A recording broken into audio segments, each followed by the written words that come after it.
Assalamualaikum warahmatullahi wabarakatuh. Selamat malam Bapak Ibu. Perkenalkan, nama saya Afrianto Ilham Ramadan. Saya adalah seorang teknisi, tapi bukan sembarang teknisi. Saya adalah teknisi kereta api, atau yang istilah kerennya bisa disebut dengan teknisi ratangga. Ya, ratangga adalah nama kereta dari MRT Jakarta. Nah, pada kesempatan kali ini saya akan membahas yang tentunya masih dalam seputaran kereta. Tapi bukan keretanya nih pemirsa yang akan saya bahas pada kesempatan ini, melainkan jalanan yang digunakan kereta untuk berjalan, atau yang biasa pemirsa sebut dengan rel kereta. Oke ya Bapak Ibu, langsung saja kita lanjutkan ke topik pembahasan kita, yaitu untuk memastikan hasil pengelasan pada rel kereta.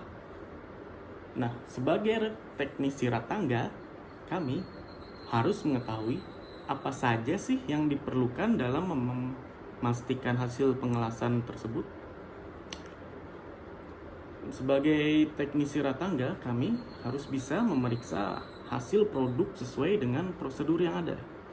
Nah, pemeriksaan proses pengelasan itu sendiri dilakukan untuk menjamin kualitas agar hasil pengelasan yang dibuat sesuai dengan ketentuan dan standar yang berlaku.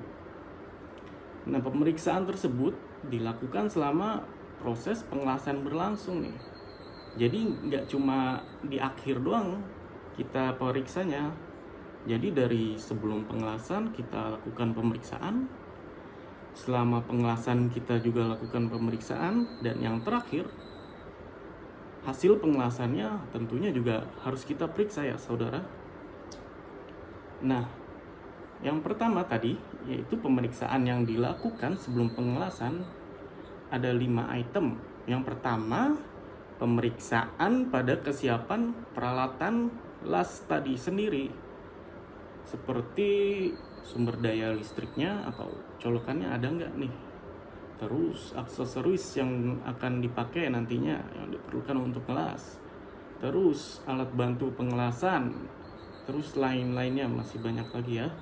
Yang kedua, kita harus memastikan penggunaan elektroda atau logam pengisi yang akan digunakan untuk mengelas nanti itu sudah sesuai dengan spesifikasi yang tercantum pada WPS atau Welding Procedure Specification. Nah, itu yang kedua. Yang ketiga, persiapan desain pengelasannya harus kita periksa juga nih. Jadi sudut bevelnya, root openingnya, root face-nya itu kita periksa. Nah, terus yang keempat, memastikan persiapan untuk pengondisian lasan itu seperti pemanasan mula, pemanasan akhir, dan perlakuan panas setelah yang akan dilakukan itu kita pastikan juga kesiapannya. Nah, yang terakhir, yang kelima, pemeriksaan pada persiapan si juru lasnya. Jadi nggak cuma alatnya doang nih pemirsa yang kita cek. Jadi si juru lasnya atau si tukang lasnya ini kita harus periksa juga apakah si juru las ini sudah memenuhi spesifikasi atau kualifikasi, yaitu biasanya untuk ngelas pasti butuh sertifikat las. Situ yang pertama. Terus kemampuannya dia juga kita harus periksa. Nah, yang ketiga, pengalamannya juga harus kita tanyakan.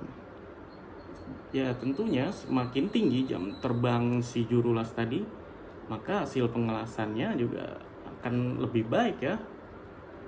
Nah, keseluruhan persiapan sebelum pengelasan itu kita periksa udah oke lah. Nah, langsung kita lanjut ke pelaksanaannya, itu juga harus kita observasi.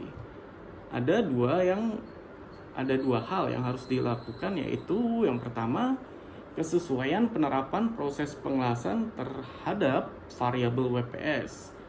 Jadi seperti perlakuan panas, parameter las, Parameter las itu bisa terdiri dari arus las, tegangannya, kecepatan pengelasannya, tahapan jalur las, dan posisi pengelasannya. Jadi kita bisa ngelasnya ke atas atau di depan kita, itu macam-macam ya pemirsa ya.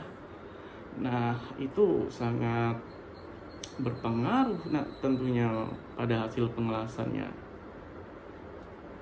Nah, yang kedua yaitu dilakukan observasi pada tiap lapisan jalur las untuk melihat tampilan hasil lasan dan memeriksa kemungkinan munculnya distorsi pada lasan. Nah, kita lanjut ke pemeriksaan pada hasil akhir pengelasan. Pemeriksaan pada hasil akhir pengelasan yang paling dasar dilakukan itu adalah dengan pemeriksaan visual atau kita biasa sebut VT ya, visual test.